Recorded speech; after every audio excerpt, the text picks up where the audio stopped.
Brace the rudders! Raise the sails! Raise the sails! Captain, an unidentified ship is approaching. Over. Roger.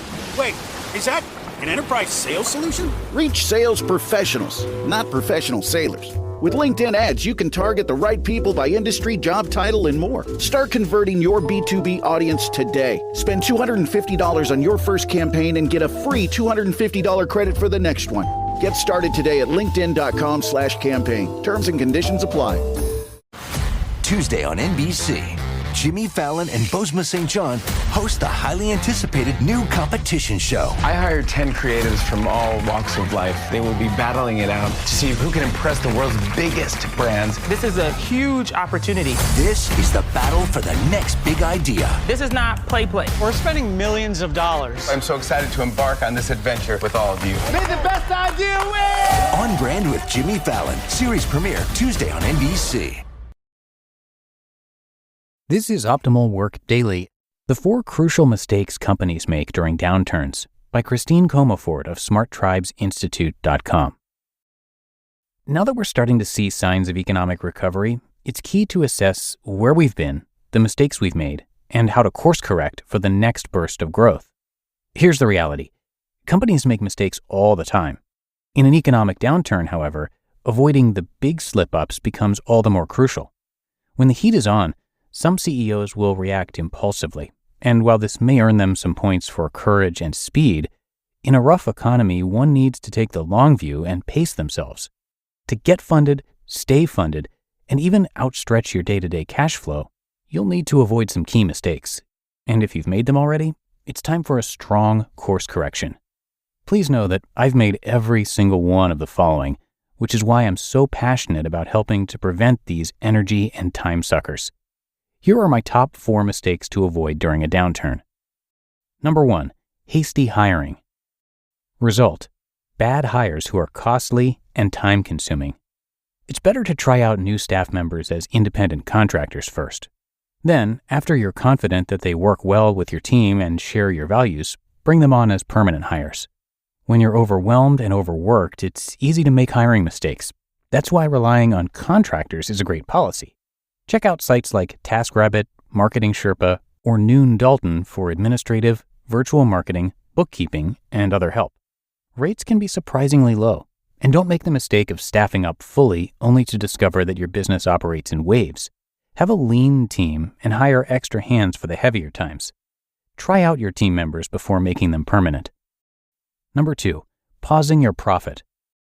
Result, financial pressure due to propping up ailing products, divisions, and accounts. Sometimes you can sell your way out of a recession, yet at all times you need to streamline expenses and adjust your financial strategy.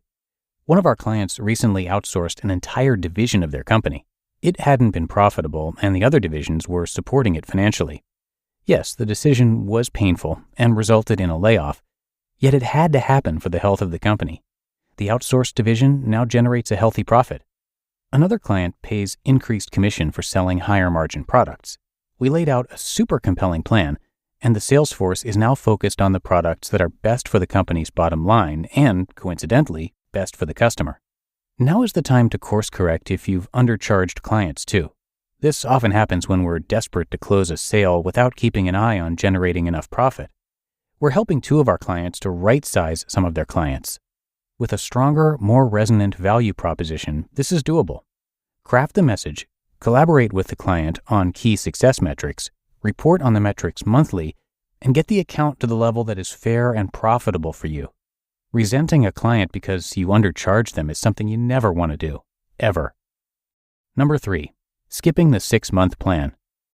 Result, strategy of the second, and very little accomplished. It's better to map out the next 6 months, and if a new project comes up, swap it out with one of equal complexity that is already on your plan. Entrepreneurial CEOs can be excessive idea generators. With a 6-month plan, you will have mapped out the projects for the immediate foreseeable future and can skillfully avoid manic distractions with poor results. Consider the perils of one company with the painful strategy of the second plan. Each time its mercurial CEO returned from a conference, he'd have a new idea. Were they good ones? Often. But his already stretched staff had no spare energy. Since they had not learned to communicate clearly with one another, they would take on the new project. But all sorts of key tasks would, of course, get dropped or delayed, and no one was happy. Ultimately, you need a gatekeeper for the 6-month plan if you want your company to run efficiently. This is someone who will ensure the new projects are either scheduled later or will replace existing projects of equal size. Someone who will constantly see the big picture, tackle the small details, and facilitate real results every step of the way is key. By the way, once the CEO in question put a 6-month plan in place, his staff was happier, fewer tasks were dropped, and their revenue ramped up considerably. And number 4, chasing all sales leads. Result? Wasting time on so-called prospects who will not become clients. A CEO of a consulting company complained recently that she had chased a key account for 4 months. 4 months! She finally lost hope that they would ever become a client.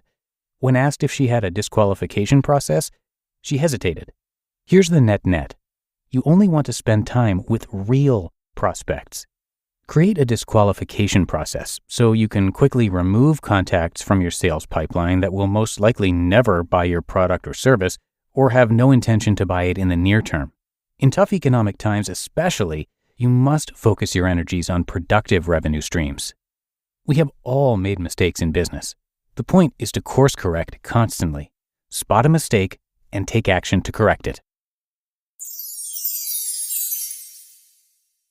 You just listened to the post titled "The 4 Crucial Mistakes Companies Make During Downturns" by Christine Comaford of smarttribesinstitute.com. This episode is brought to you by State Farm. Checking off the boxes on your to-do list is a great feeling. And when it comes to checking off coverage, a State Farm agent can help you choose an option that's right for you. Whether you prefer talking in person, on the phone, or using the award-winning app, it's nice knowing you have help finding coverage that best fits your needs. Like a good neighbor, State Farm is there.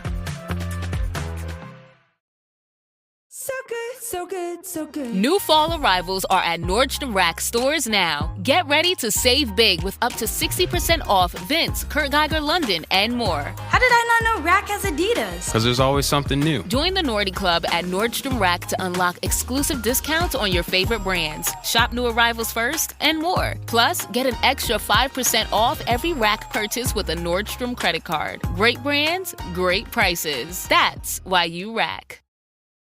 And thanks so much to Christine for letting us share her work here on the podcast. She is a leadership and culture coach, serial entrepreneur, and New York Times best-selling author of 3 books, Power Your Tribe, Smart Tribes, and Rules for Renegades. For over 30 years, Christine has helped leaders navigate growth and change by specializing in applied neuroscience, which helps her clients achieve tremendous results in record time.